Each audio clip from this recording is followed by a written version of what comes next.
पाकिस्तानी फौजी भी शहीद होकर जन्नत पहुँचेंगे और अफ़गान फौजी भी शहीद होकर जन्नत में पहुँच अच्छा वैसे भाई बुरा ना मनाइएगा यार, आपका मुँह तो काफ़ी कचरे से भरा हुआ है। यानी आपको इस्लाम या मज़हब के खिलाफ तो बात करना होता ही है, लेकिन आप पाकिस्तान के खिलाफ भी बनते हैं, अल्लाह के बंदे। अगर आप मज़हब के खिलाफ बात करते हैं, चलो वो आपका अपनी एक अलग ज़ाती दुश्मनी होगी।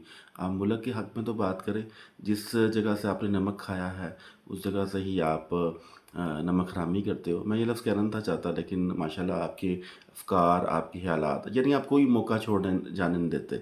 कोई मौका हो पाकिस्तान के खिलाफ आप अपना मुंह लेके और बकवास करने आ जाते हैं। तो ये ज़रा थोड़ा सा ना संभाल के बात किया करें। ये पाकिस्तान की आर्मी है, ये आपकी पप्पो का घर नहीं है कि जहाँ पे आप हर वक्त जो मर्ज़ी मुँह उठा के बात करते फिरें।